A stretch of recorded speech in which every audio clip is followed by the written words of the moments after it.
Hi అండి, అందరికీ నమస్తే. వెల్కమ్ బ్యాక్ టు ఛానల్ అమ్మ అభిరుచి. ఇవాళ రెసిపీ వచ్చేసి బొబ్బరి చిక్కుడుకాయ ఫ్రై అండి. చాలా సింపుల్గా ఉంటుంది, టేస్ట్ మాత్రం అదిరిపోతుంది, ఈజీగా కూడా ఉంటుంది. దీనిని రైస్లో కన్నా తినొచ్చు, నార్మల్గా అన్నా తినొచ్చు, రసం సాంబార్లో సైడ్ డిష్గా కూడా తినొచ్చు. ప్రాసెస్లోకి అయితే వెళ్ళిపోతాం. మందంగా ఉన్న గిన్నెని అయితే తీసుకోవాలి. ఇందులో 2 స్పూన్లు వేరుశనగుళ్ళు, 1 స్పూన్ పచ్చెనపప్పు, 1 స్పూన్ మినపప్పును వేసుకుని బాగా వేపుకోండి. అస్సలు మాడనివ్వకండి. అలాగే 1 స్పూన్ జీలకర్ర, 1 స్పూన్ ధనియాలు కూడా వేసేయాలి.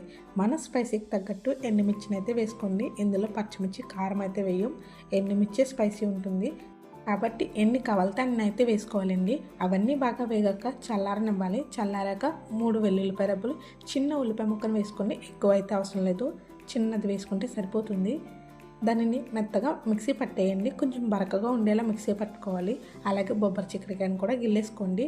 ఇవెన్నో కాదండి, 1/2 కేజీ ఉంటాయి అంతే. నచ్చిన సైజులో గిల్లుకొని వాటర్లో అయితే వేసేసి పక్కన పెట్టుకోవాలండి. ఈలోపు స్టవ్ మీద గిన్నె పెట్టి ఆయిల్ వేయండి. ఆయిల్ కూడా ఎక్కువ పట్టదండి, తక్కువ వేసుకోండి. ఆయిల్ వేడెక్కాక ముందుగా కట్ చేసి పెట్టుకున్న బొబ్బరి చిక్కులను అయితే వేసేయండి. అవి బాగా వేగాలండి, క్రిస్పీగా వేగాలి. అలాగే కలర్ కూడా చేంజ్ అవ్వాలి. అలా వేగేంత వరకు వేపుకోవాలి. అలా వేగాయి అనుకున్న తర్వాత ఇందులోనే 1/2 స్పూన్ పసుపును కూడా వేసేసుకోవాలి. అలాగే రుచికి తగ్గట్టు సాల్ట్ని కూడా ఇప్పుడే వేసేసుకోండి. సాల్ట్ కూడా వేసేసుకున్నాక బొబ్బరి చిక్కుడుకాయలకి కొంచెం సేపు పట్టనివ్వండి. అలాగే కొంచెం సేపు మగ్గాయి అనుకున్న తర్వాత ముందుగా మిక్సీ పట్టిన మసాలా పేస్ట్ని అయితే వేసేసుకోండి. మీరు కనుక ఫస్ట్ టైం నా ఛానల్ చూస్తుంటే కనుక వీడియో నచ్చితే లైక్ చేయండి, షేర్ చేయండి. మన ఛానల్లో ఉన్న వీడియోస్ని కూడా చూసేయండి. అలాగే వెళ్తే ఛానల్ సబ్స్క్రైబ్ చేసుకుని వెళ్ళాలి.